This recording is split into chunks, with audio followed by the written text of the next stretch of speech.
Start out by mentioning that we had originally intended a work session on one report we were expecting. That's a very important report. It needs to be done just right. We did it on a tight schedule. It's running a little behind what we'd hoped, but still well within the time frame we need. And so we scrubbed that work session, and we are into the regular meeting, which begins with some recognition. So, Mr. President, if you'll join me at the podium.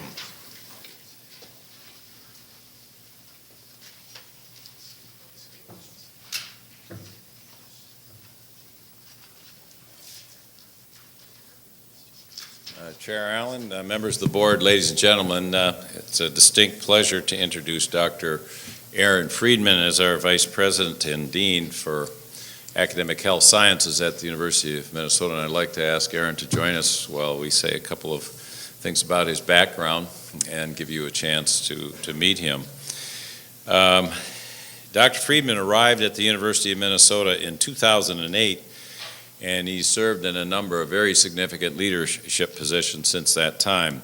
He chaired until very recently the Department of Pediatrics. He has been a member of the University of Minnesota Amplatz Children's Hospital Philanthropic Board and its executive committee. He served as pediatrician-in-chief of the University of Minnesota Amplatz Children's Hospital, which is a part of the responsibility of the head of pediatrics. He's a member of the University of Minnesota Physicians Board of Directors and chair of the Education Council of the medical school. Before coming to the university, Dr. Friedman was chair of the Department of Pediatrics at Brown Medical School and at the University of Wisconsin in Madison. Dr. Friedman's research and scholarly work focuses on amino acid transport and factors influencing growth in chronic renal failure. He has served as chair of a steering committee for an NIH-sponsored clinical trial in pediatric nephrology. His background reflects an extensive record of a successful administrative experience in 3 different universities in large, complex organizations and in a broad range of areas. And he has extraordinary knowledge of the academic health sciences, health professions, healthcare system, healthcare policy, and obviously the healthcare marketplace. With Dr. and Vice President Mulcahy, Dr. Friedman now leads an all-university task force, including people from many different fields of study, to really find new ways to increase collaboration in the academic health sciences, and also to find new and productive ways to reduce our overhead and operating costs. Dr. Friedman clearly has an outstanding record of accomplishments in health sciences and higher education, and we are truly fortunate to have his expertise and dedication with us here at the University of Minnesota. Please join me in congratulating Dr. Friedman and welcoming him to this new position he has already held for, I think, more than 2 months.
We have a second part to recognitions, Rhodes Scholars, but I understand they will not be with us until a little later in the agenda. We will work them in when they come, most likely between items 8 and 9, but we will work with that as they arrive. The next item is the approval of the minutes of previous meetings. Is there a motion? Moved Regent Cohen. Is there a second? Seconded Regent Beeson. Mr. Chairman, Discussions? on the minutes, I noticed that one of the, I was not here last month due to illness, that I was counted as present. If staff could take a look at that, and Okay. I wasn't here. We will make that correction without objection. Any other? Right? Well, just, Mr. Chairman, just in case there was something that went awry, I don't want to be held accountable. Without you here, nothing went awry. Okay. Thank you for, it's a small matter, but just, All in favor, say aye. Aye. Opposed, carried. Report of the President. Mr. President. Chair Allen, members of the board, ladies and gentlemen, as promised in November and December, I'd like to continue our discussion of the 5 future financial resources task force recommendations by updating you on selected financial planning and cost reduction efforts today. And I also want to give you a quick update on some other developments here at the University of Minnesota and developments related to the state's budgetary situation. I won't spend a lot of time on the slides you've seen before, but I'm putting them up so I can remind you of our earlier conversation. I think a clear strategic goal and supporting principles and strategies are absolutely foundational to a long-term financial strategy for the University of Minnesota, and including short and intermediate term budget balancing challenges we are likely to have before us. Our goal is to continue to advance the excellence, quality, productivity, and impact of the university while ensuring the university's long-term financial vitality and integrity. This particular January brought a new governor and a new legislative majority in the House and Senate. Minnesota faces a projected budget shortfall of close to $6 billion. This legislative session may be one of the most important in my 42 years of history at the University of Minnesota. It will determine the university's biennial budget, our level of state funding for the next 2 years, but I think it will have some implications for the foreseeable long-term future of the university as well. Knowing the economic challenges Minnesota still faces, our request that you approved is very simple. Currently, our forecast budget base is $642 million, about $51 million higher than the $591 million we received this year. And we are, of course, asking that the legislature and the leadership of this state consider this base in making the very difficult decisions that I know await them and all of us. We believe our requests and needs for state support are reasonable, but I must say, as I said before, maintaining this base is going to be very difficult, if not impossible, in the next year or two. This will be a difficult session, but we want the university and we want the issues of education and higher education to be front and center, not just in terms of short-term solutions to balancing the budget, but also in terms of the long-term solution for supporting Minnesota's most urgent needs, and that is the creation of innovation and the development of human capital to create the jobs of the future and to ensure our economic vitality and quality of life. The work plan for the Financial Futures Task Force outlined an overall goal and then 5 supporting recommendations. I want to spend just a little time on recommendation 3 today, which is a recommendation that deals with a very important priority and emphasis of the administration and the Board of Regents, and that is to substantially increase administrative and academic effectiveness or efficiency, reduce costs, increase productivity. And that is a big part of what we need to do to see ourselves through these very difficult times related to the recession we have in front of us. I'd like to just highlight a few things that you will hear more about in committees and in our deliberations in the in the months and probably years ahead. We started a very ambitious strategic sourcing initiative. Our goal is to save about $25 million a year in operating costs of the University of Minnesota.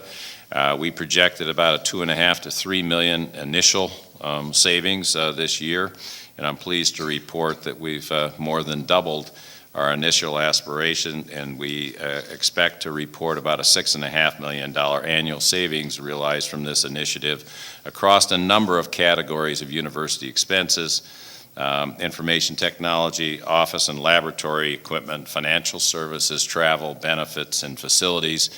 And the discipline that goes with the work of this first year will continue and be driven deeper into the expenditure budget and the culture of the University of Minnesota. And we may be surprised, may even be able to exceed the $25 million a year target. This is a good thing to do in the sense that it not only saves precious dollars for the University of Minnesota, but it also saves the jobs of our employees, and it helps us preserve the academic value and the purposes and the productivity of the university. We have one of the most exciting, I think, and most thoughtful approaches to need-based financial aid of any public university that I know of in the United States today. We call it the University of Minnesota Promise Scholarship. This is a need-based scholarship that provides our students with a scholarship assistance up to $100,000 of adjusted family income for Minnesota students and Minnesota residents at the undergraduate level. We have found, given changes in federal and state aid, and given some of the changes that occur in the life space of our students, that we need to make this program more predictable for our budgeting and more predictable for our students. Starting this next year, new students will receive four-year scholarships in the range of $500 to $3,500 per year, based on their expected family contribution. So they have to fill out what the feds call, or the federal government calls, a FAFSA form. And then new transfer students with likely 2 years ahead of them can expect a two-year scholarship of $500 to $1,500 a year. What's different about this program is the 2- and 4-year guarantee, which allows families to plan much more predictably. It also allows the university to plan in a much more predictable way. This will allow us to continue to drive down the net cost of tuition and fees for students. And we'll still, next year, have significantly more money placed in student financial aid. And we will make sure that continuing students will not see any loss in the financial aid that they are receiving now, need-based financial aid, regardless of changes in family circumstances. This approach will allow us to project much more effectively, but the important thing is students will also have a much more continuity. Now, the question might be, what happens to the students who have essentially an expected family contribution of zero? That is, their families, based on the financial aid forms, have little or no capacity to make a contribution to the education of their students' financial contribution. So students with a zero or a low expected family contribution will receive full or nearly full tuition. It varies, by person and by family circumstances.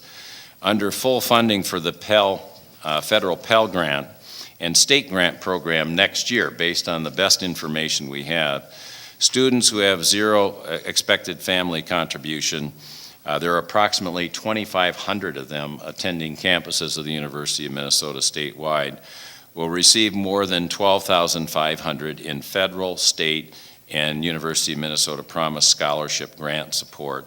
And then if there's private support that they are eligible for, that of course could be layered on top of the commitment we're making. And as you can tell from a $12,500 estimated total, that more than covers expected tuition and university fee costs in this next year.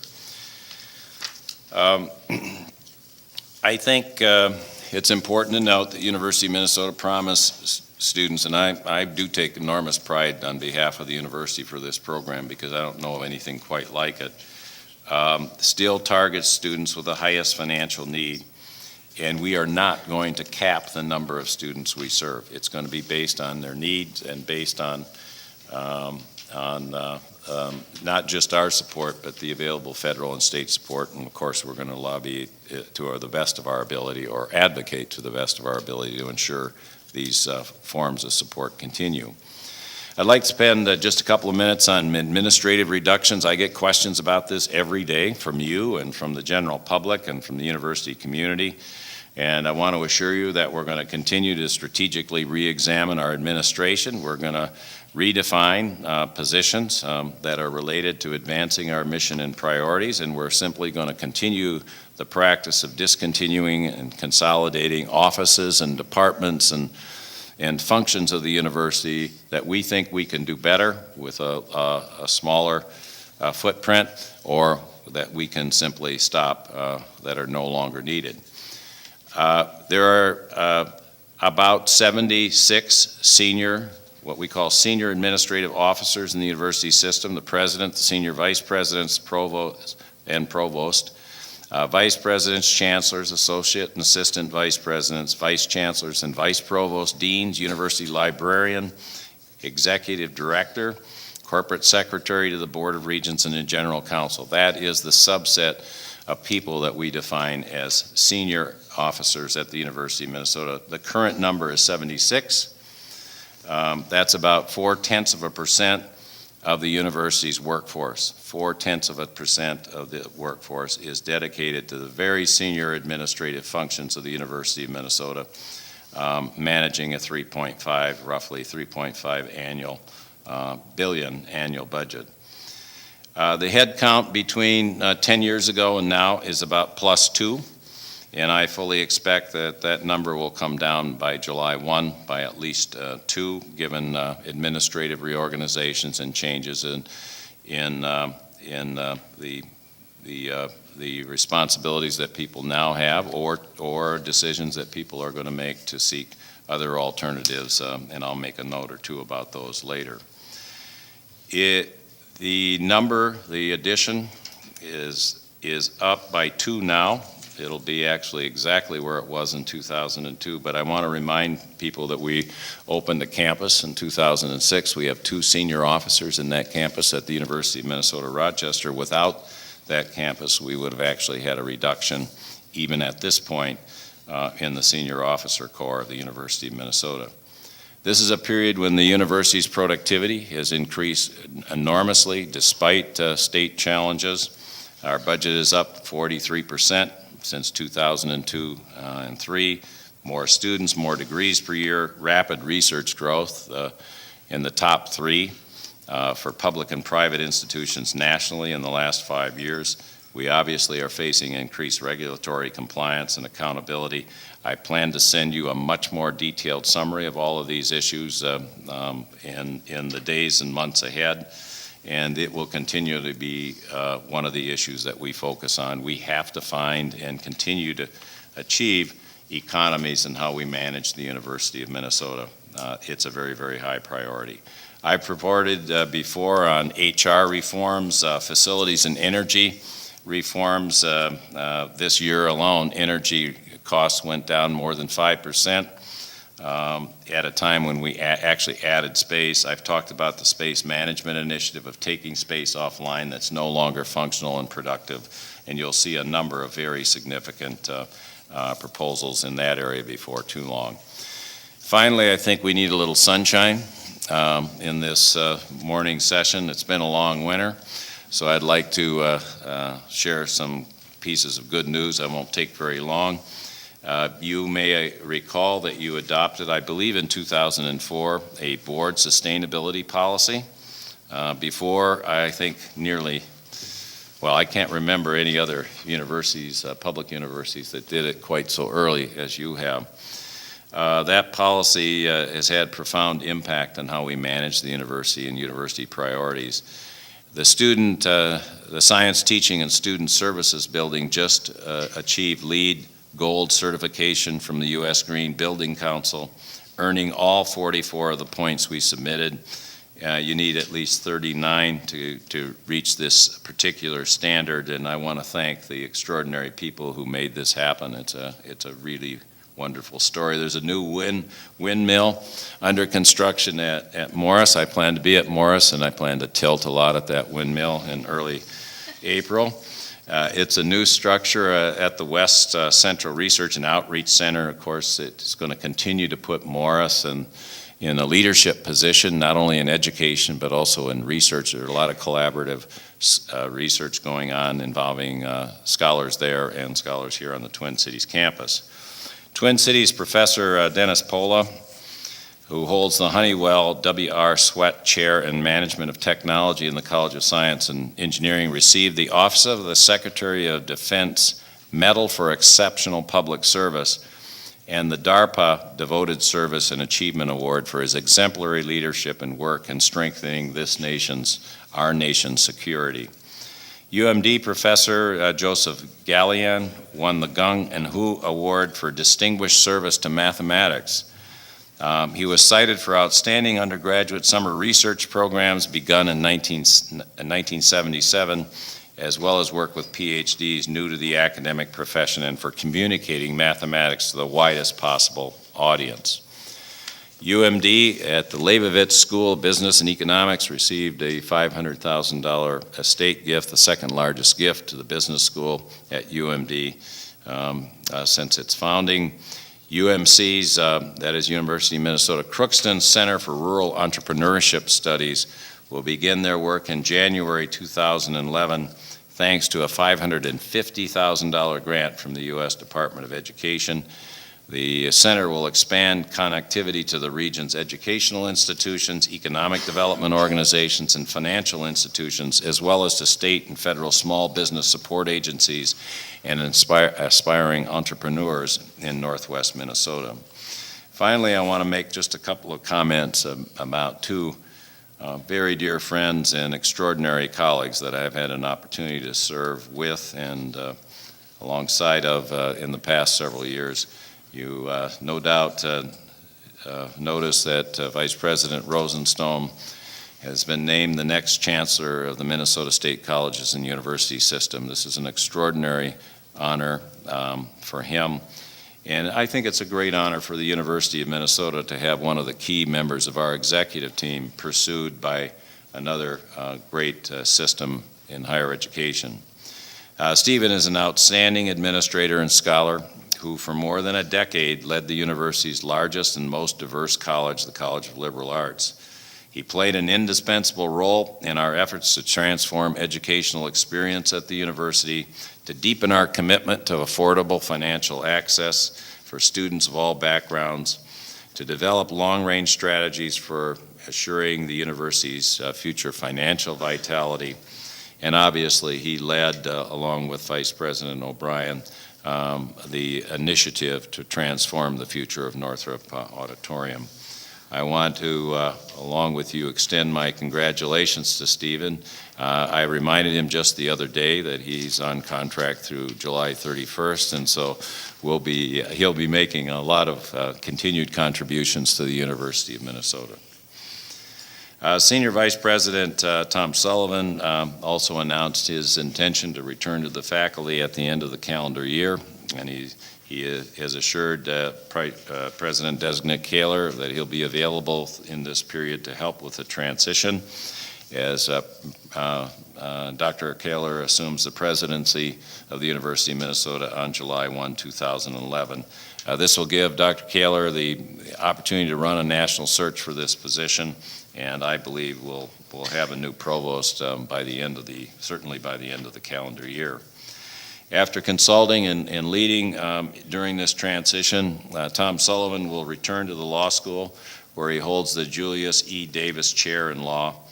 He has served as the Chief Academic Officer of the Twin Cities campus during the past 7 years. He's driven unprecedented improvement in the academic quality and productivity of the U, and I'm proud of what we have achieved together and what he has achieved as a very great provost. I think you will find this statistic kind of startling, Tom Sullivan is the longest-serving provost in the past 25 years. Yours truly was the longest-serving provost in the last, what would it be, 15 years before that, when I served 5 years. Provosts are what we call endangered species in higher education. They don't have a long life expectancy in their position, and I think it's extraordinary he was able to serve with such distinction over this long period of time.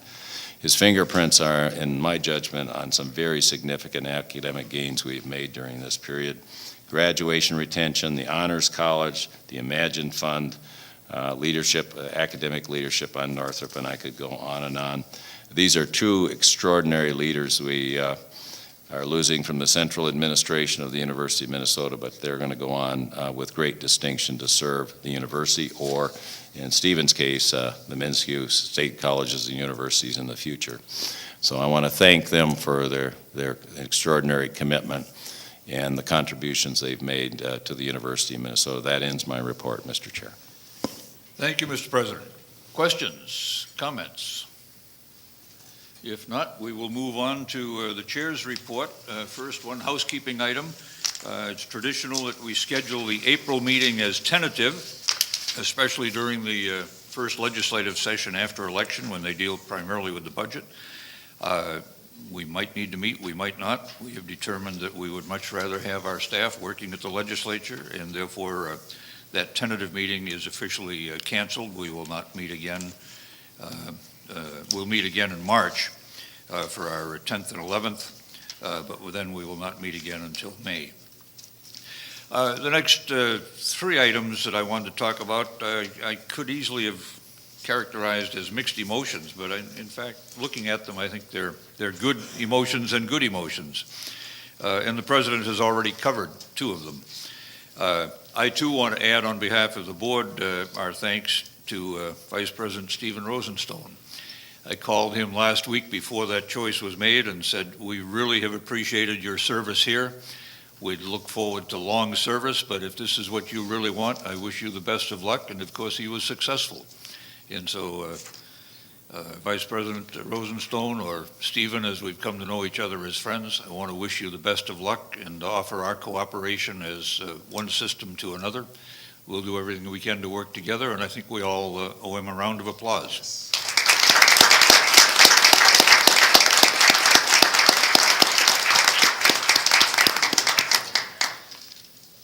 The President has already covered also very well Provost Sullivan's work, and again, I want to offer the board's appreciation for Provost Sullivan's work. We have appreciated his work as provost, and I think that's a good news story, and it's a good news story that he is still going to be with us on the law school faculty. So, Tom, we offer you our congratulations for a job well done, and wish you our best for a good future for you and for ourselves. Thank you.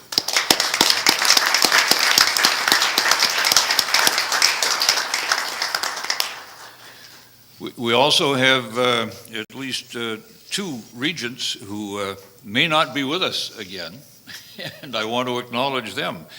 Regents Barga and Bonsack have served just about 12 years and are not available for re-election. And so this could very well be their last meeting. Their terms end when the legislature elects new regents. The legislature is a little uncertain as to when they will do that, but they may very well do it before our March meeting. So I want to take this opportunity to say thank you to both Regents Barga and Bonsack. They have given an awful lot of their lives to this university, and we appreciate it. We will do something more formal for them after the actual event of their replacement, but I did want to acknowledge it right now and offer them a chance to say a few words if they wanted to. Regent Barga. Thank you, Chair Ellen. This is a bittersweet moment for both of us. And I can remember back 12 years ago when Dallas and I came on the board, and we were sitting in the old Morrill Hall having a meeting with then President Udoff, and somebody came and tapped on Udoff's shoulders and whispered in his ear something, and I immediately saw a change in his demeanor, and he said, "We have a terrible basketball scandal starting." And that's how we got off on our first day on the job, so it was a memorable day. That's true. This has been a great experience for me, and I'm sure for Dallas. I don't think I could ever envision that I'd be so lucky as to have this experience and meet so many great friends and be lucky enough to work with a great president. So that's all I have to say. Thank you. Thank you very much. Dallas.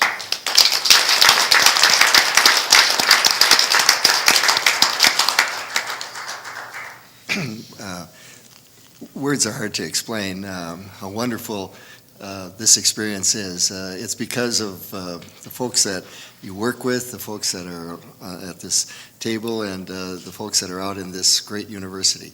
This place is so special that I tell the story. It just happened the other day. A friend of mine says, "Oh, you're going off the board?" And I said, "Yes." And then he looked at me and he said, "Do they pay you anything?" And I said, "No, it's voluntary." But he couldn't understand why I would work so hard. And I had to explain to him, I said, "This is such a special place that does such great things." And I think I'm often told that this position as a regent is one of the most sought-after public positions in the whole state of Minnesota. But folks don't understand that until you experience it. Tony's right. We were sitting in Morrow Hall, and Greg Brown, who was interim, I think, at the moment, and Ann's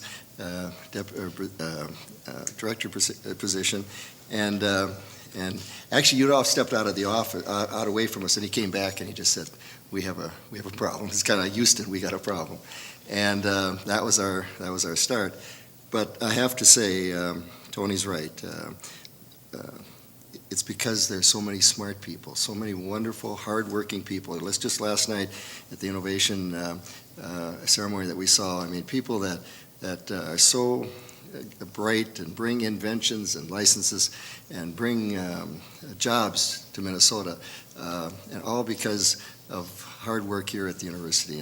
And here's a place where they can think and they can do their work, and to be so close to the heartbeat of this has been just a wonderful thing, and I'm so grateful to have had this experience, and so thank you all for your kind words, and for as long as I live, your acts of kindness will never be forgotten. Thank you. Thank you, Dallas. Regent Frobenius? Thank you, Chair Allen.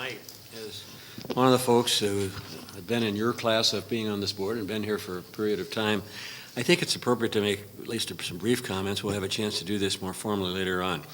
But I've had now 6, 8 years of observation of these two individuals on this board.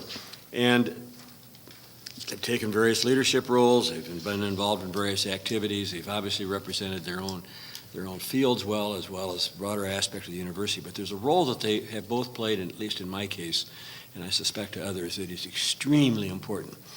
As you come on this board, it takes a while to kind of figure out a way to, how do you get things done and get positions pushed and move things along in this enterprise? And how do you work with the organization in an effective way? And there's a mentoring role that these two individuals have provided to me that has been extremely valuable. And I, as one regent, and I suspect others in the room feel the same way, want to thank you both for that outstanding mentoring role, as well as your outstanding service on this board. Thank you, Regent Frobenius. I think you speak for all of us, and well spoken. Yes, Regent Cohen and then Regent Johnson. I too, having been on the board only half as long as Regent Frobenius, but nevertheless have known Regent Bargan and Regent Bonsack for 4 years, I want to mention what a role model the two of them have been for me. After serving 11 or now 12 years their enthusiasm and appreciation for the greatness of this university has come across. And that has been inspiring to me, that kind of enthusiasm and appreciation could continue for that many years. And so I just want to say thank you for the wisdom and the gentlemanly welcoming that both of you have provided for me. Thank you. Regent Johnson. Thank you, Mr. Chairman. At a time like this, we reflect on our relationship and historical perspective. 7 of this 12-member board came to my office in another life seeking to be elected to the Board of Regents. And Tony Barga and Dallas Bonsack were kind of like that. Let me explain. Dallas Bonsack came into my office, and I had known him as a county commissioner, and I asked him why he wanted to be a regent. He says, because I love the university. And he went on to explain his background in farming and agriculture, which all of us know and appreciate. But I'd heard that Tony Barga wanted to be a regent as well, and I was waiting for Mr. Barga to come to my office, and so I asked one of the Iron Range legislators if Representative Barga was coming by, and they said, no, he is not. We have decided on the range that he is to be our regent. Don't ask any questions. And so I got another lesson in range politics. So that's how that all happened. But to both of you, thanks for your friendship, as John has said, your mentorship, and we will always remember you. So good health to Thank both you, of you. Regent Johnson. And without getting into the politics of election, I think it would be still appropriate to note that the legislature 2 years ago made a particular point of re-electing incumbents when they thought they had done a good job. And so I just want to mention that, as most of you know, we have 2 other regents who are also up for election, and the legislature would probably be wise to follow their own advice from 2 years ago. Is that said gently enough and firmly enough? I express that as my own opinion, although I'm sure it is shared by many. One last item from my report. A number of regents will be attending the inauguration of Chancellor Lindley Black in Duluth on March 4th, and we look forward to a great term of service from Lynn Black. Lynn, I don't know if you're in the audience. There you are, back there. We welcome you again. We've done that formally here, but we welcome you again and look forward to the inauguration. That concludes my report. Item 5, receive and file reports. So done, without objection. Item 6, the consent report for review and action. It's on pages 26 to 52 of the report. Is there a vote? Is there a motion on the consent agenda? I would move we approve the consent agenda as presented. Moved by Regent Hunter, seconded by Regent Frobenius. Discussion. All in favor, aye. Aye. Opposed, carried. Item 7, the 2011 state capital budget request. I will call on President Brunix, and in the meantime, I invite Vice Presidents O'Brien and Fitzenreiter to the table. Mr. President, the floor is yours. Chair Allen, members of the board, this will be a relatively short presentation. We presented the capital request, I believe, last month, so this is a action item on the agenda. I'd like to turn the presentation over now to Vice President O'Brien, who will take us through a quick review of the principles and the capital priorities. I will just quickly mention that the governor has put out a set of priorities for his capital bill, or his proposed capital bill, and he strongly supported the physics and nanotechnology building, fully supported our HEPR request, and supported the $12.5 million we asked for to address the very serious problems of vibration, electromagnetic interference with respect to very sensitive laboratories along the proposed LRT line. And there are 2 more projects that are quite a bit smaller than these. So I thought this was a very, very strong recommendation for the university in this initial stage of the deliberations in St. Paul. Vice President O'Brien. Good morning, Mr. Chair, Mr. President, and Regents. This proposal comes before you, again, as we discussed in December, guided by The principles that you see in your materials aligned with the established academic strategic positioning goals, really a proposal that is ensuring the continuity of our six-year capital plans and previous legislative requests, protecting our financial position and within our projected debt capacity limits, and investing in the facilities and infrastructure of the university. As the president outlined, the capital requests includes the LRT laboratory mitigations, the Physics Nano project, the American Indian Learning Resource Center at Duluth that was vetoed in the last session, and the Research Outreach Center at Itasca State Park, as well as HEAPR dollars. This proposal is slightly adjusted from the proposal that was before you in December, and that is due to inflationary adjustments. We were guided by the State of Minnesota Office of Management and Budget in terms of making an inflationary adjustment, and in the Physics Nano project case, when we went from pre-design into schematic design and design development, we identified additional costs in the clean laboratories and technological support necessary for the laboratories in the Physics Nano building. So the Physics Nano project has increased by $3 million, both as a result of the inflation and the adjustment of the cost to recognize the real costs in those high-tech labs, $465,000 for the American Indian Learning Resource Center, and $285,000 for the Itasca Research and Outreach Center. So it is $3,750,000 greater than when you saw the proposal in December. And then this is the request resolution that is before you for action today. And perhaps, Vice President O'Brien, you might want to comment on the shovel-ready status of these projects, which is important in today's economy. Thank you, Mr. Chair. You might recall in the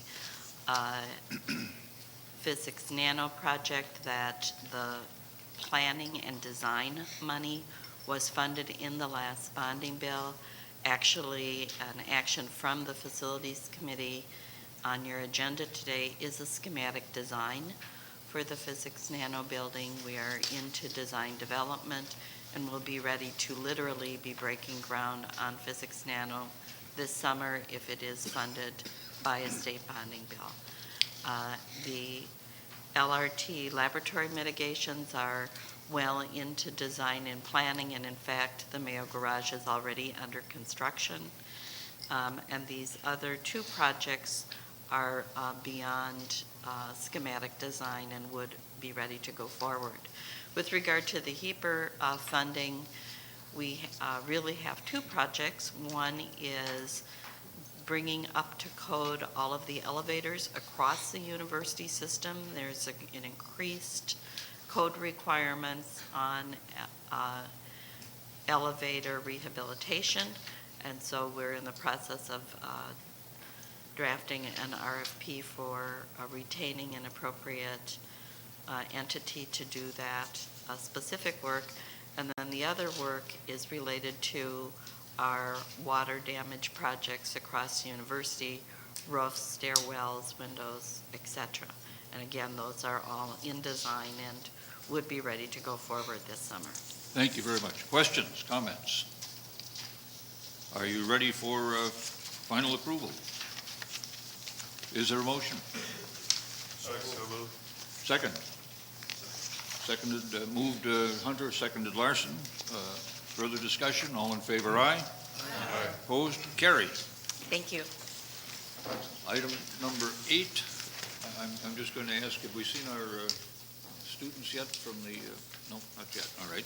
Item number 8, I invite the President and Vice President Mulcahy to make the presentation on strategic risk management guiding principles. Mr. President. Chair and members of the board, I'll just make a couple of really quick preliminary comments, and Vice President Mulcahy will present the results of a year-long effort. This particular conversation we're going to have this morning was prompted by one of the major recommendations of the Advancing Financial Futures Task Force that I commented upon earlier in my presentation, my own remarks. And it was part of what we felt was essential to do to address the long-term planning and financial needs of the University of Minnesota. About 1 year ago, I asked Vice President Tim Mulcahy and Auditor Gail Clack to co-chair a work group to look across the system, that is the University of Minnesota system, at our policies and procedures for evaluating risk, particularly as those policies and procedures related to performance and institutional overhead costs. They formed a cross-functional group that includes faculty and staff leaders, and they've recently added a representative from the Office of General Counsel. I've asked that they look at how the assessment of risk bears on the optimal performance of our mission and ensures a climate and an environment of compliance and accountability. This work, as I mentioned, is nearly a year in development, and progress reports have been shared with the board's audit and finance committees. Today's discussion is intended to engage the full board in a review of this work and to seek your advice, your thoughts, your ideas on a set of proposed risk principles as an appropriate contextual framework for this work.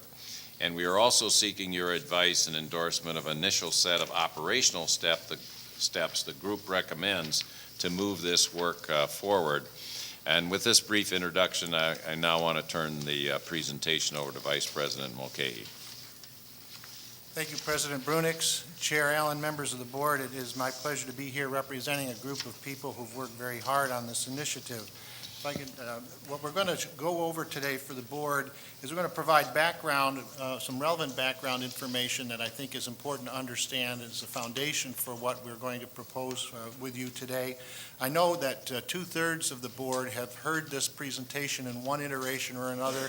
A third of the board has not had the opportunity, and I know there are members in the audience now who haven't had the good fortune of having heard us talk about this yet. So I will give you some background there. I will try to be merciful for those who've heard it already by being concise and informative to those who haven't. And I will probably refer to notes more than I usually do to be sure that I can satisfy both of those objectives. We're also going to summarize some of the key characteristics of what we consider strategic risk management systems. We're going to introduce to the board for your input and help with refinement of a set of high-level risk statements and frameworks for this effort. And finally, we seek your endorsement of an initial set of operational steps that we think are going to be important to carry this initiative to the next steps. So let me give you a very quick background, and again, I apologize for referring to notes, but I think it's the quickest and easiest way to get through this.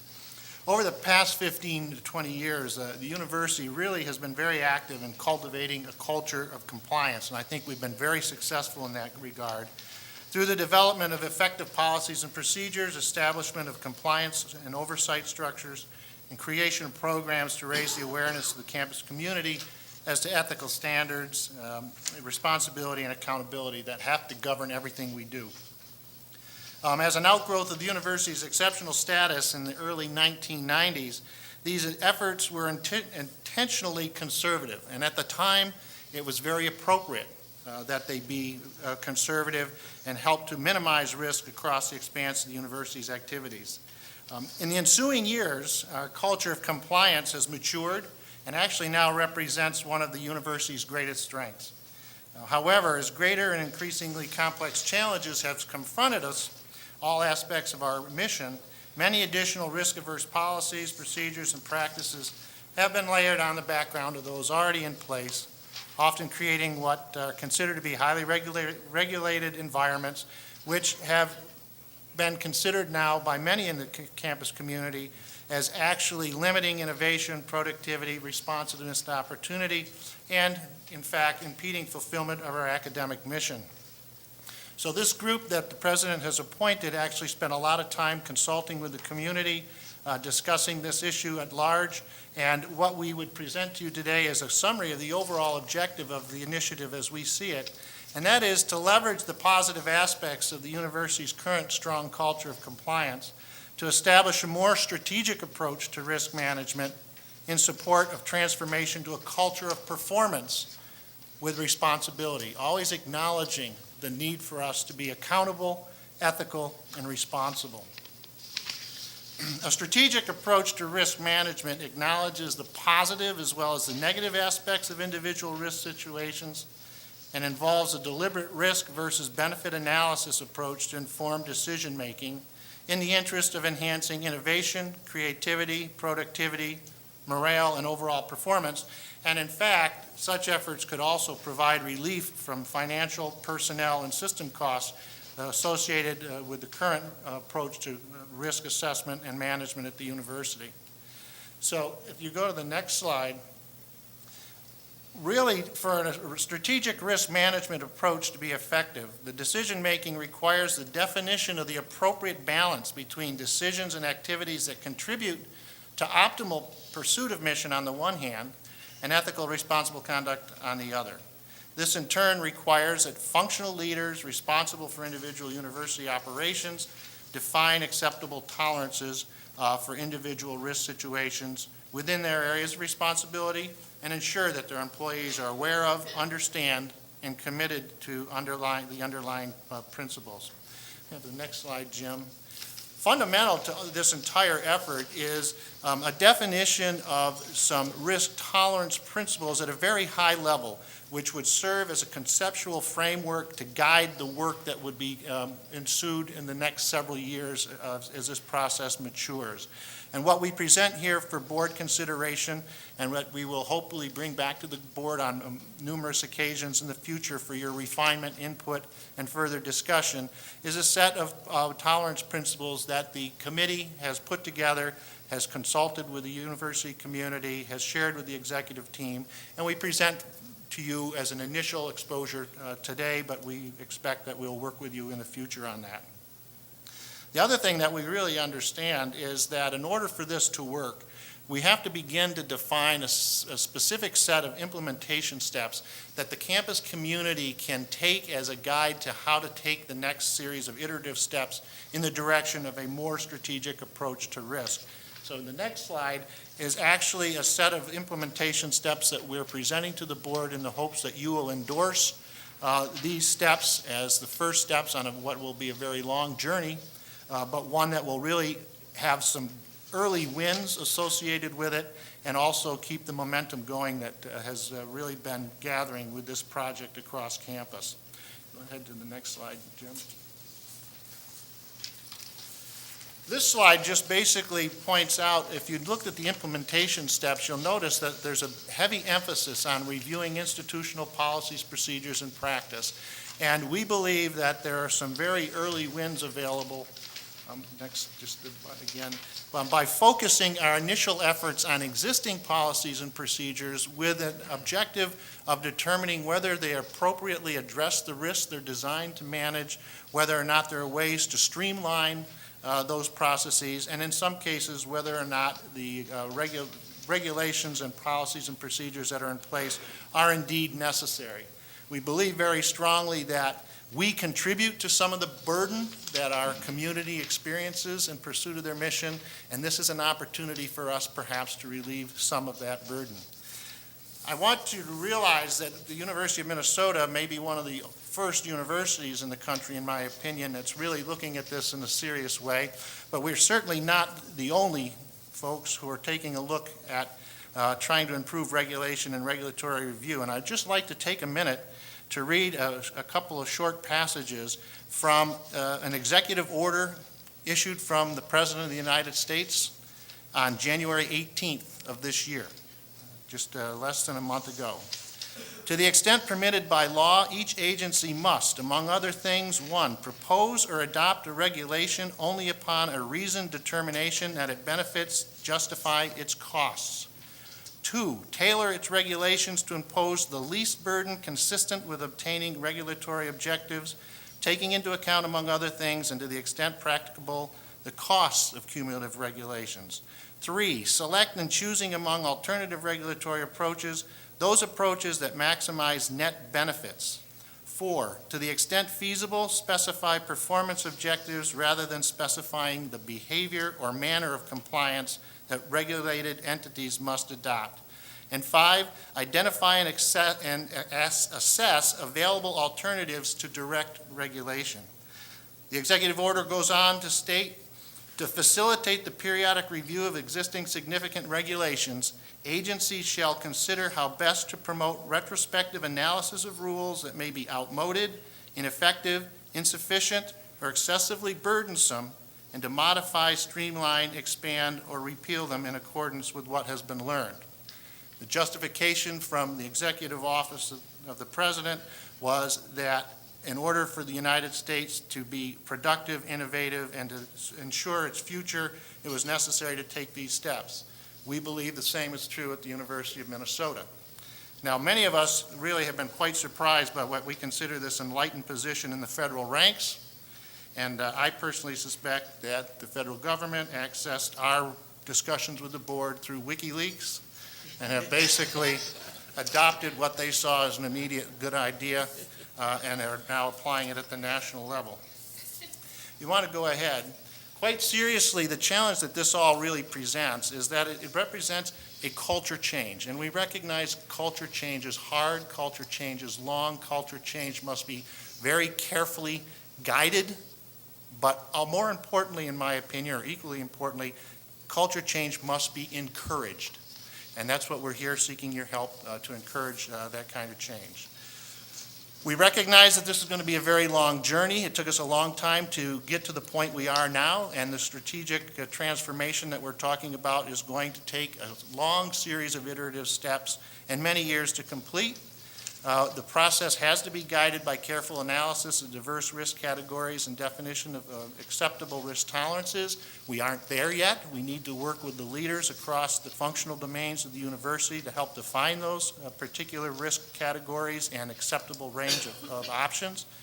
And finally, we do believe that if we begin with the review of policies and procedures, very comparable to what's being proposed at the federal level, but which we articulated to the board as early as 8 months ago, we think we could also make significant progress.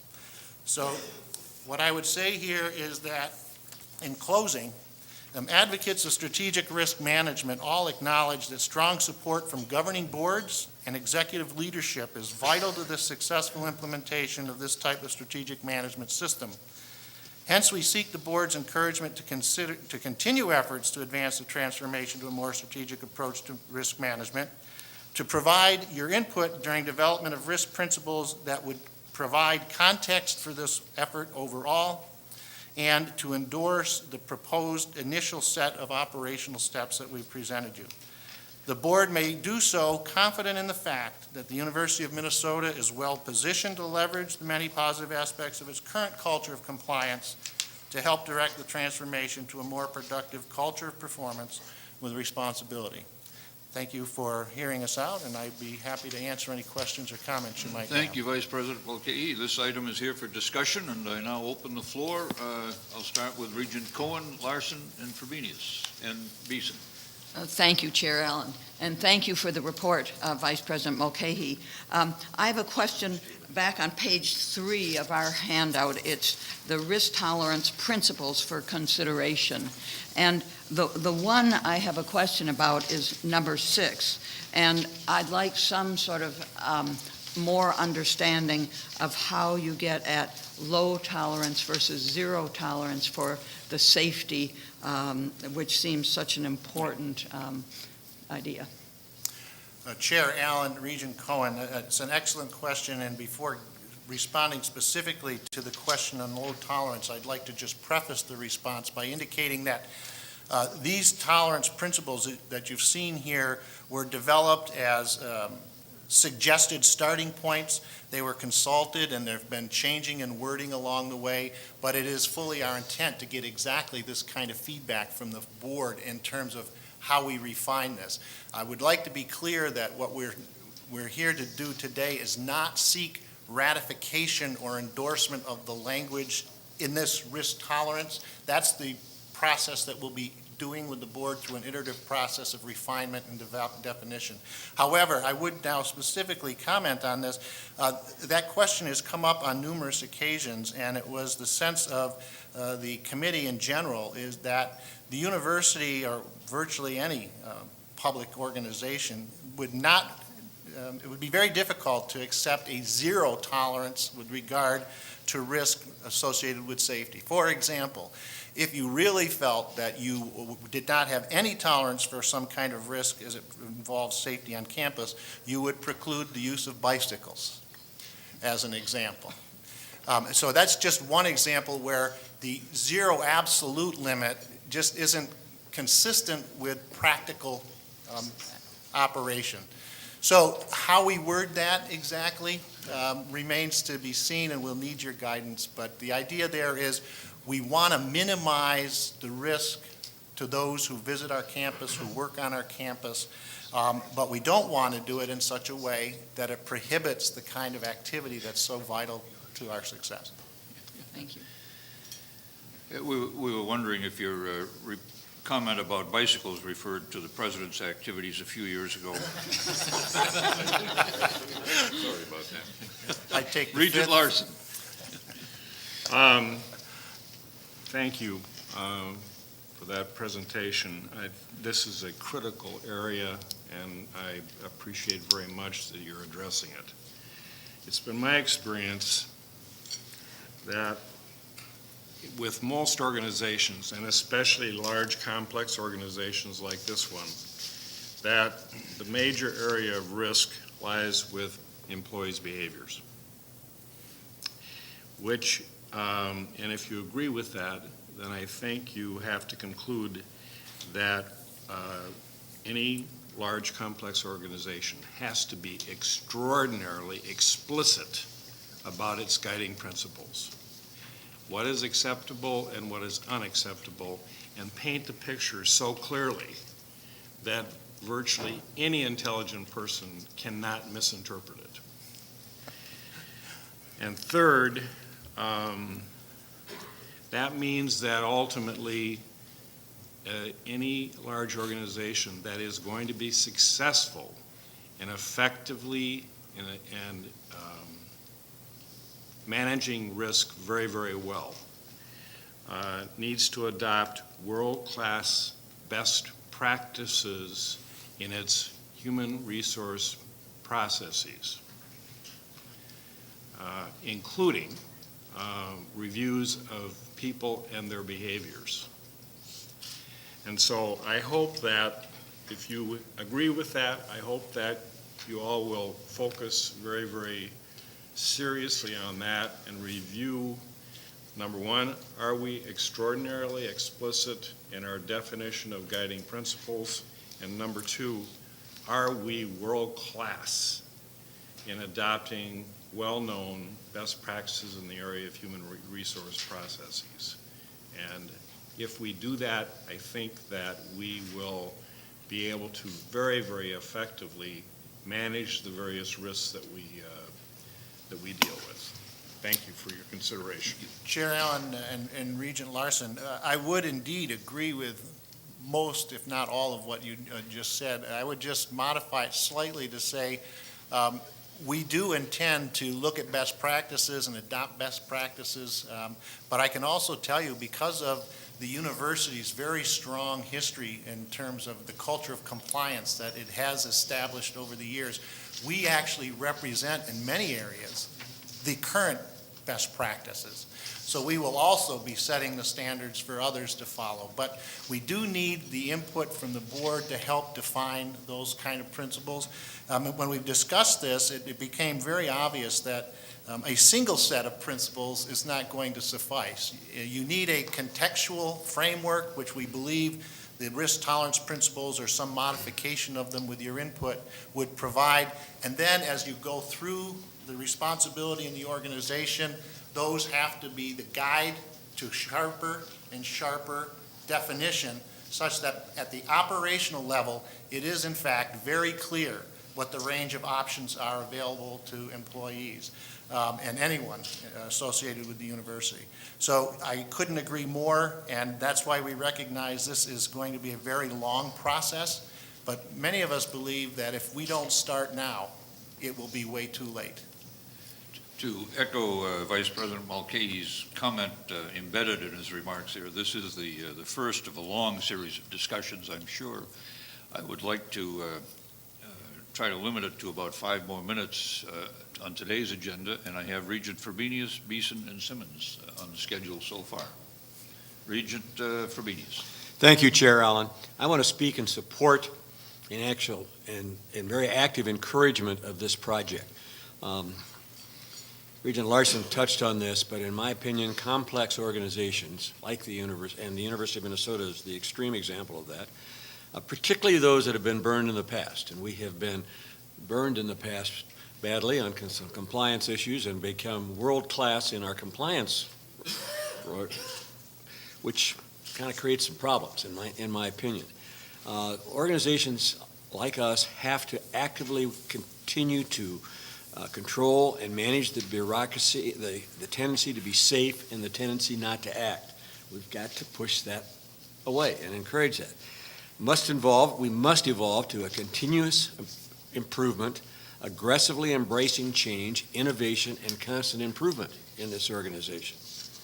Now, maybe going to the concept of the slang term ready, fire, aim may be a little strong in describing where this effort is pushing. I'm not worried about this process going too far within the University of Minnesota, but I do believe this is an effort to move away from our current environment of ready, aim, study further, consult more, and reconsider, and move to at least something that says ready, aim, fire. We as a board must be supportive and encouraging of this activity. We must monitor and measure its progress. And we must be careful to avoid actions that could negate this action. Management must continue to develop and evolve this message. And Regent Larson's comments, I think, also suggest that this needs to be built into evaluation and other elements of the organization. This needs to be a behavior that is recognized and encouraged and supported. So I just want to add those elements, and I apologize for taking a couple of minutes here, but the 5 minutes, but this is a critical process to move forward, and this board must be actively encouraging of this. Thank you very much. Regent Beeson.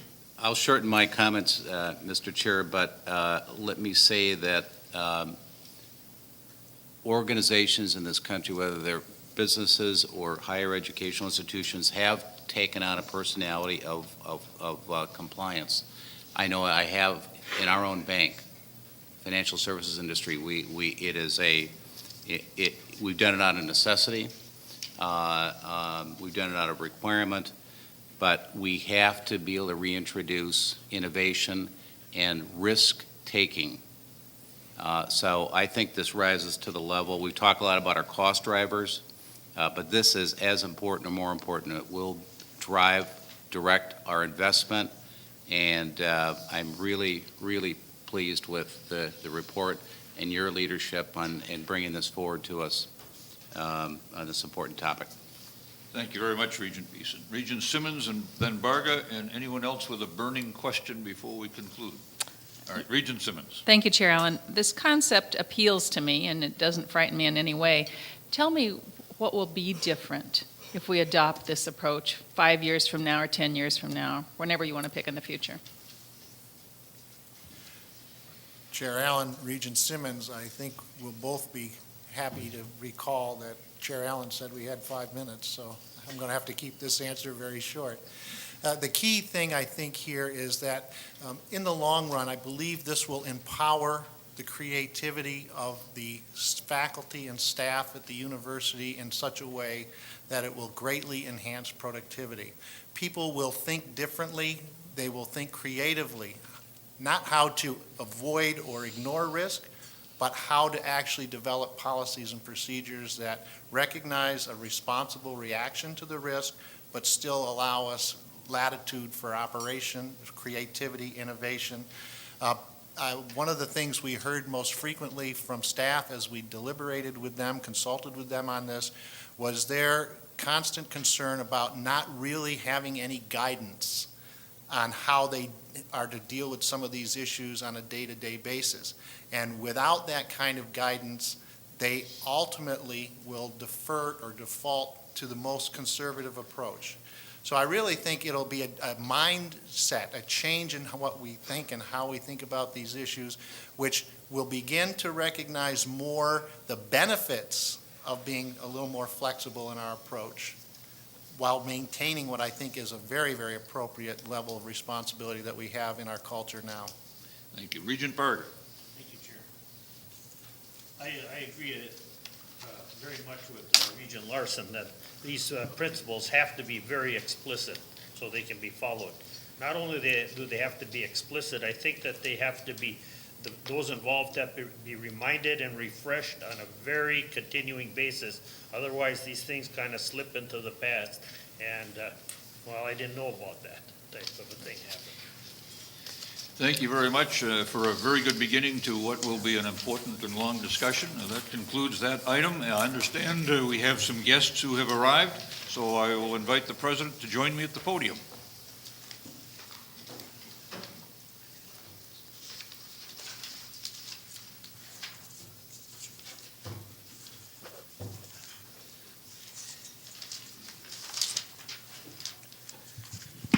Chair Allen, members of the board, ladies and gentlemen, this is a very special moment to recognize two extraordinary individuals. We're delighted here this morning to recognize two extraordinary university students who were awarded the 2011 Rhodes Scholarships. I'd like to invite Provost Sullivan and also Dean Friedman to join us here for this recognition ceremony. I'd like to say a couple of words about the Rhodes Scholarship. I think many of you know that it's a very prestigious scholarship. It is the oldest of international scholarships that brings outstanding students from many countries around the world to the University of Oxford. In fact, only 2 Rhodes Scholars are selected each year to represent the United States. Only 2 each year represent the United States. Extraordinary intellectual distinction is a necessity, but it's not a sufficient condition for election to a Rhodes Scholarship. Candidates must also exemplify excellence in qualities of mind and in qualities of person, which, in combination, offer the promise of effective service to the world in the decades ahead. I'd like to now invite Aparna Nadathur to join us here in the front while I make a few remarks about your extraordinary accomplishments in this recognition.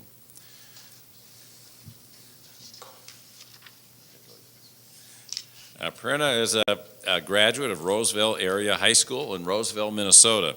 She received her undergraduate degree from the University of Chicago last spring, where she majored in mathematics and minored in linguistics and philosophy. While there, she also conducted independent research on social choice theorems and set theory, played violin in the chamber orchestra, and won piano competitions, served in student government and social justice activities, and founded a chapter for Students for a Democratic Society.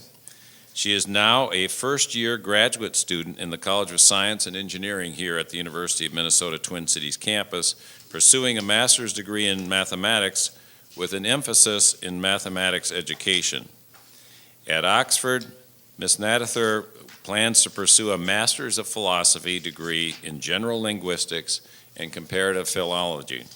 After Oxford, she plans to pursue a PhD degree in linguistics and eventually an academic and I believe research career in the field. Congratulations.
Provost Sullivan shared with me a statistic. I knew in the last several years that the university has really increased the number of Rhodes Scholars, and he mentioned to me that in the last 6 years, University of Minnesota has had the second highest number of Rhodes Scholars of all public universities across the United States. It's a phenomenal record. We've made it a priority to help our students get into a really competitive position for these coveted awards, not only the Rhodes Scholarship, but many others like Fulbright Scholarships, and it's beginning to show in the recognitions we're receiving as a university. And I think that's very, very important for our faculty and our students to compete with the best in the world and to be recognized as among the very best in the world. Next, I'd like to ask Priya Suri to join us at the podium to recognize you, Priya. Priya is also a graduate of Roseville Area High School in Roseville, Minnesota. And I imagine all of you who have children in school are going to run out of here and find out what's going on with the water supply in Roseville. Priya is a summa cum laude graduate of Washington University in St. Louis, Missouri, where she majored in anthropology and Spanish.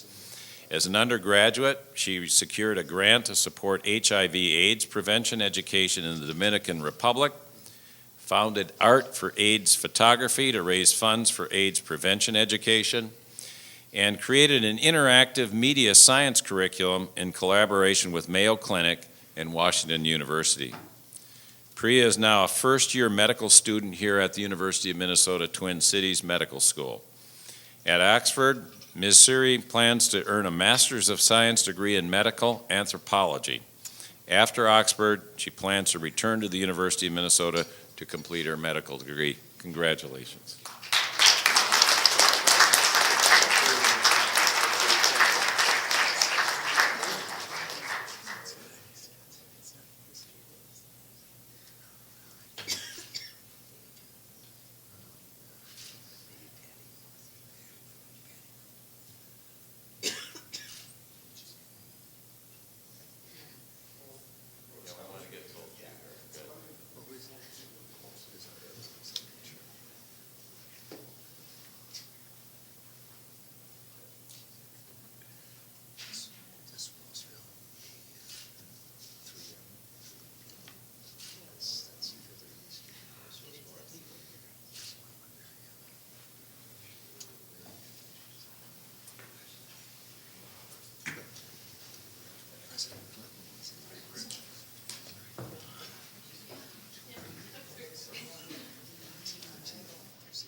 That brings us to committee reports. We begin with item 9, the report of the Faculty, Staff, and Student Affairs Committee. Regent Johnson. Thank you, Mr. Chairman, for Faculty, Staff, and Student Affairs Committee. Action item, a consent report. The committee unanimously recommends approval of the consent report, which includes approval of a temporary retirement incentive option program and conferral of tenure for faculty who have been hired at the University of Minnesota.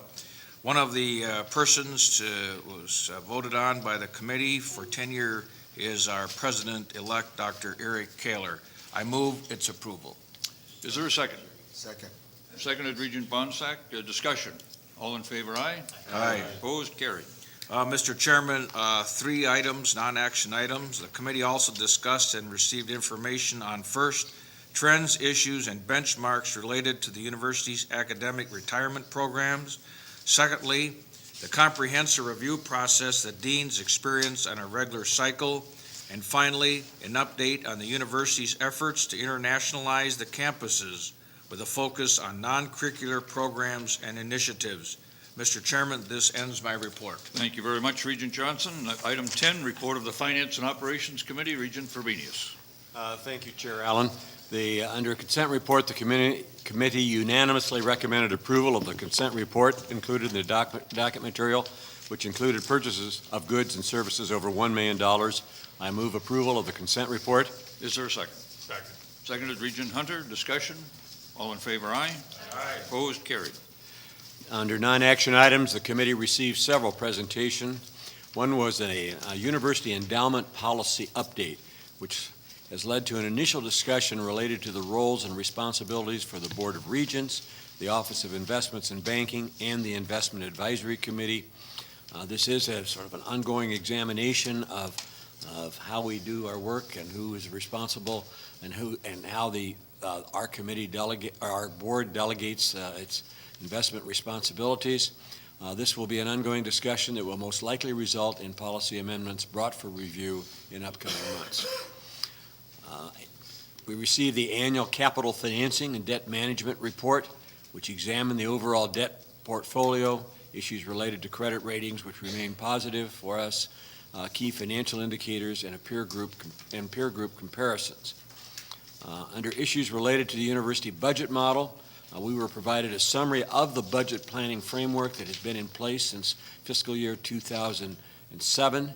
This is a process where revenue is attributed to the revenue creating center, the specific college or element of the organization that is charging the tuition, and the overhead is allocated back, of the organization is allocated back in appropriate ways to that. That process continues to be going into its 6th year. Refinements and improvements have occurred in that process. We also had an update on student fee reform, which discussed the various fee types at the university and examined potential areas of reform or change to be included in the fiscal year 2012 operating budget. The committee requested further consultation on this matter before official review of any operating budget which would include such changes. Due to time constraints of our committee, the annual insurance and risk management report was moved to a future meeting. Mr. Chair, that concludes my report. Thank you, Regent Frobenius. Any questions? If not, item 11, report of the Audit Committee, Regent Hunter. Thank you, Mr. Chairman. The committee received and discussed information on the external auditor's review of completed audit work and letters to management, a review of the impact the Sarbanes-Oxley has had on what provisions have been working since it was implemented 6 years ago, and an update on the internal audit activities at the university. That concludes the report of the Audit Committee. Any questions? If not, thank you, Regent Hunter.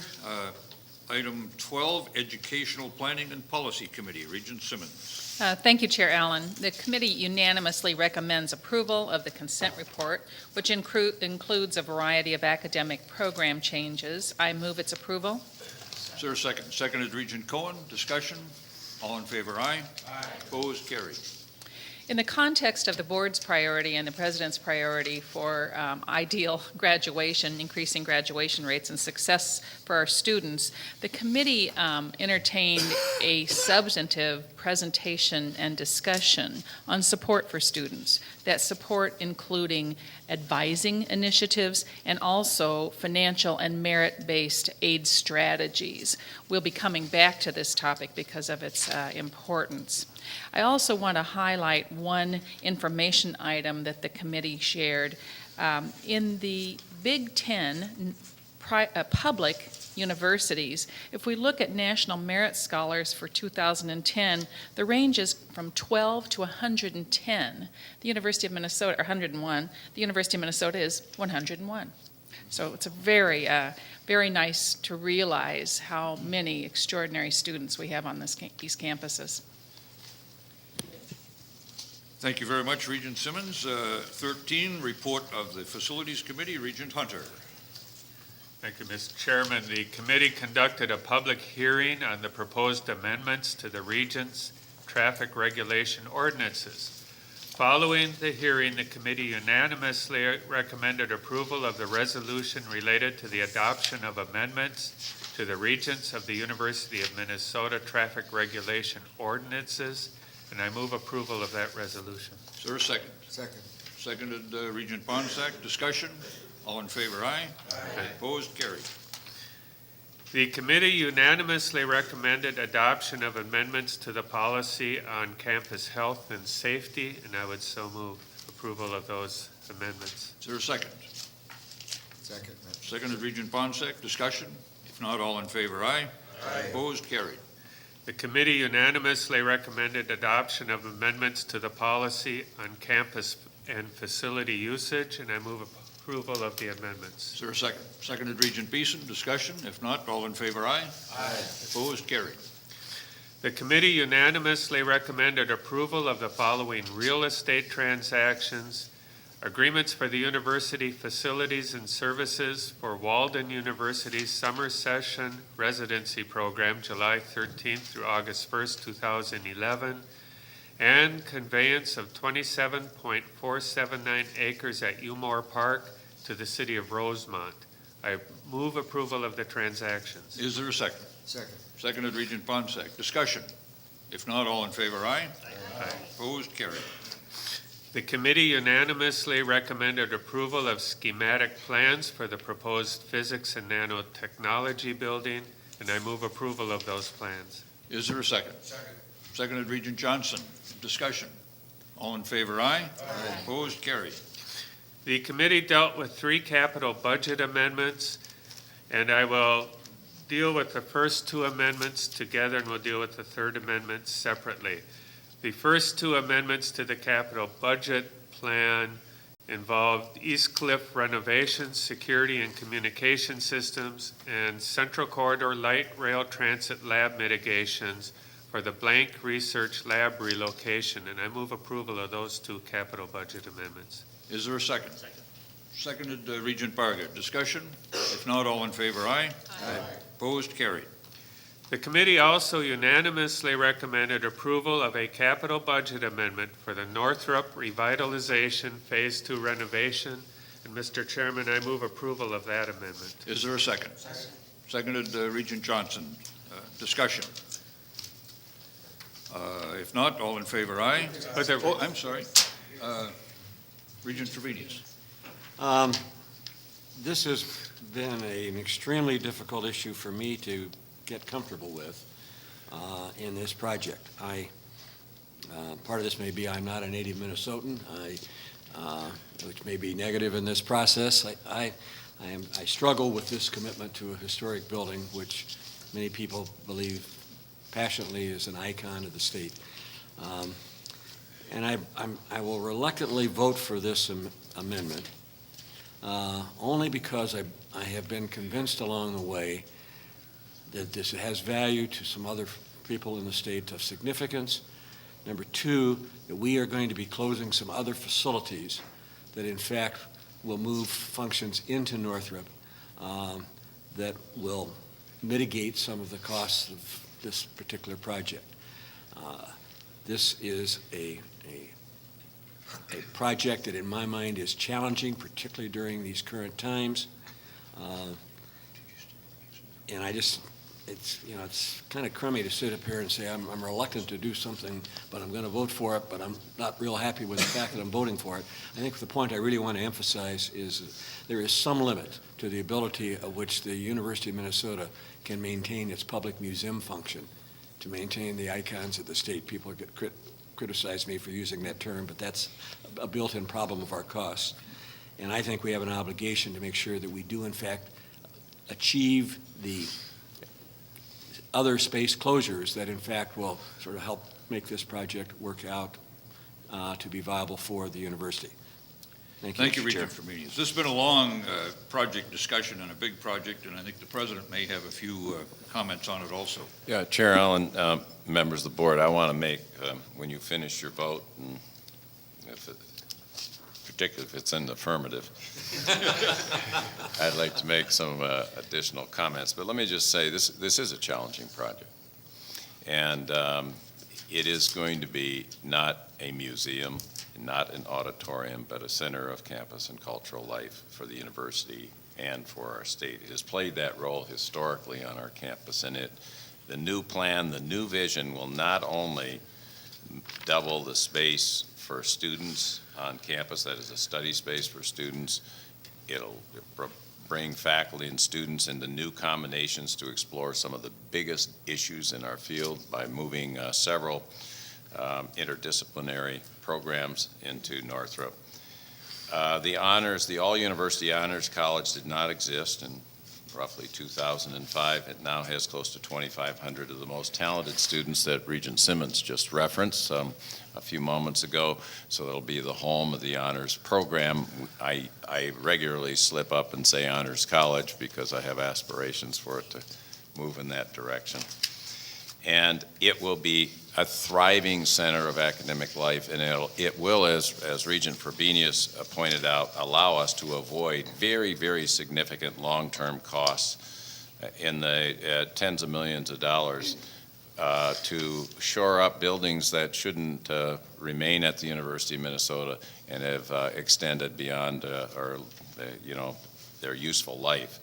So first of all, the financial pro forma I think is really sound.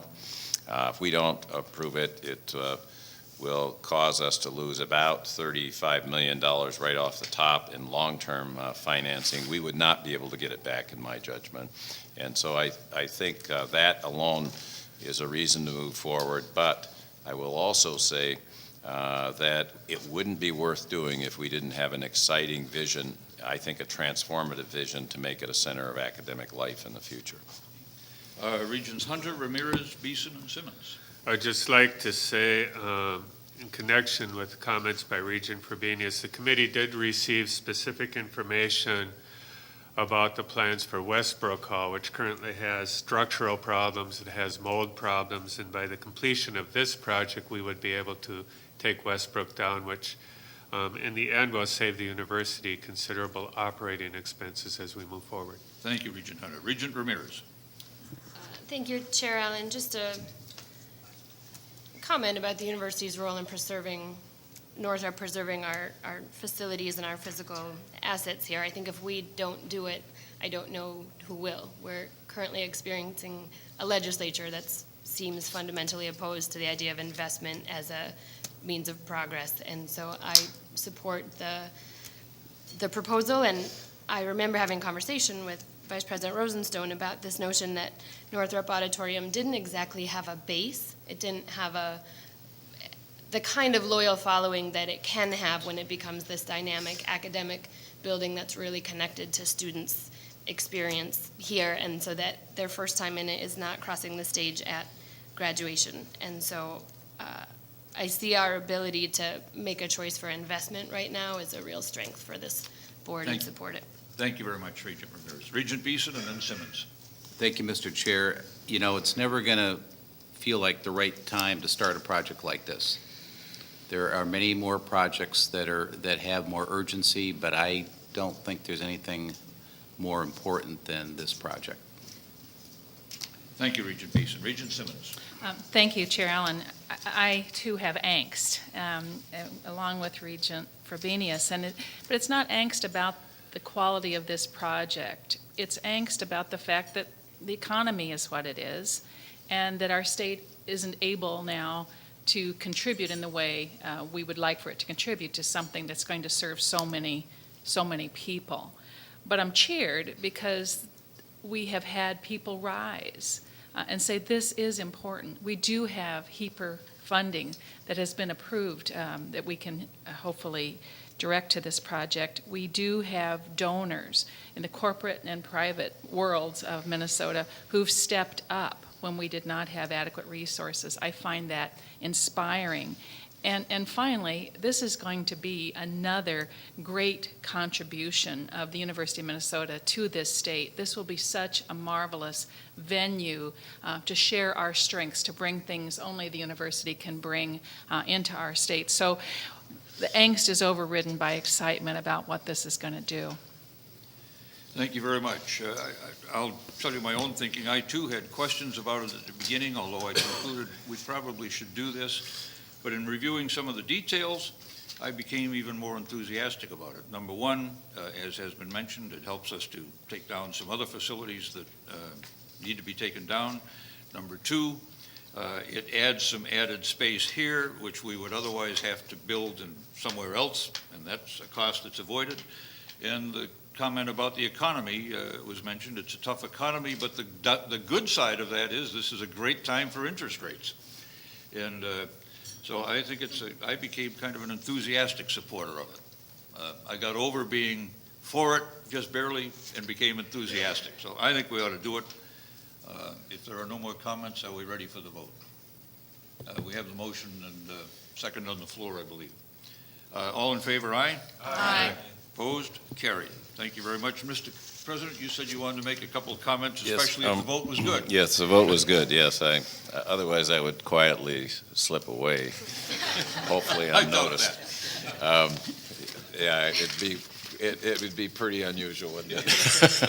But anyway, let me just make it, I do think this is a historic vote for the University of Minnesota, and I must tell you, it is a difficult vote, and I think we need to recognize that. It will put 800 people to work starting Monday morning, not all 800, but we'll start the process Monday morning, given your vote. We will also be very diligent and hardworking in raising additional support. I think the comments by Regent Simmons about the philanthropic commitment to this project, it's very close to $10 million booked right now. And with other asks that are already out there, and an exciting campaign that will roll out for mid-sized gifts and a seat campaign. So there are things that are going to happen that will make this a better financial pro forma, but you are approving a very responsible financial pro forma as we sit here today.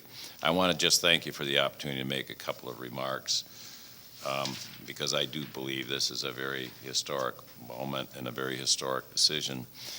Northrop was really conceived and constructed in the early 1920s, and in 1922, the University of Minnesota President Lotus Kaufman, one of my heroes incidentally, reminded this state that, and I quote, the first essential of a true educational institution is a place of general assembly, a place that fosters unity and enhances our common experience. For more than 80 years, Northrop Memorial Auditorium has been just that for the University of Minnesota and for the state of Minnesota, the entire state. The central and enduring image of our life together as scholars, artists, and global citizens. Over the last many years, we have watched this iconic building, and I think it's the second most recognized building in our state, on our campus slip into greater jeopardy, living on borrowed time as every major aspect of the building's infrastructure, including mechanical, electrical, plumbing systems, extended well beyond useful life, risking system failure and even worse. We commissioned 11 studies to address this issue. The study I commissioned, I assured people, was the absolute last. It was the 11th. And we didn't act because it was, at each of these junctures, a very difficult proposition. With your vote, we are reversing course, and we will get to work on restoring Northrop back to its place of honor and significance in our life together, and it will be a vibrant center of academic and cultural life for this university and our state. I want to just make a couple of really quick comments and by way of thanks. We're at this moment with a plan that I think is solid and really makes sense. It's inspiring. It is truly transformative because a lot of people, literally dozens and dozens of people, worked really hard. But I want to especially acknowledge the leadership of Vice President Stephen Rosenstone and Vice President Kathleen O'Brien. They chaired this 11th study, and an outstanding group of university and community leaders that I charged in 2006 to develop a vision for the future of Northrop. We all said to ourselves, we can't bring this forward unless it's different, unless it's truly inspiring in the way that we've talked about it. And we asked to really come up with an inspiring vision that supported the university's highest aspirations for itself and for its future. And to address this idea of a single-use facility. We didn't think that had any place in the 21st century, and to deal with the issues of obsolescence. There are two other people, and I can mention so many more, who worked tirelessly on this project. It was a total team effort on the part of the administration, but Steve Goldstein and Bob Burgett had at least 3 calls a day from me, and I suspect many more from the Rosenstones and O'Brien, Vice Presidents Rosenstone and O'Brien, asking how are we doing on fundraising, who do we need to call, when's the next meeting. They really worked hard to engage the donors and supporters for this magical project, calling on individuals, corporate leaders. It was truly a team effort from beginning to end. So I want to particularly acknowledge these people. There'll be an opportunity to acknowledge the transformative gifts later, and I think you'll be inspired by the people and the commitments that have been made to this project. And I look forward to starting work on Monday morning, on continuing to make the financial performer more comfortable for all of us in the days and months ahead. But I really want to thank the board for your courage, for your vision, and for your commitment to what I think is going to be viewed some years from now as truly one of the most important acts of your tenure and of mine in serving the University of Minnesota in this state. Thank you. Thank you, Mr. President. Regent Hunter, did that conclude your report, or do you have some Not further? quite. Not quite. I do think, however, the rest of the report will go quicker. Under the consent report, the committee unanimously recommended approval of the consent report, which contained the following: agreements for the use of university facilities and services for the American Society of Virology meeting, July 15th through 21st, 2011, and I move approval of the consent Is there a report. second? Seconded, Regent Ramirez. Discussion? If not, all in favor, aye. Aye. Opposed, carried. Under non-action items, the committee received the annual Energy and Utilities report, and I would encourage all regents, if you weren't in the committee, to get a copy of that report. We've done some pretty incredible work at the university in terms of how do we save money on utilities and how do we make sure that we have the energy that we need on a reliable basis. It was a very good report. Thank you. Thank you very That much, Regent concludes Hunter. the report of the facilities. Very good. Good report, a long one. Regent Barga, the report of the Litigation Review Committee. Litigation Review did not meet this month. Very good. Any old business? Any new business? Before I call adjournment, I just would like to ask the regents to stay put for a couple minutes after adjournment. And if you're all wondering what we're going to do, it's nothing big secret, but you're welcome to stay and watch us get a picture taken. With that, I will adjourn this February meeting of the Board of Regents.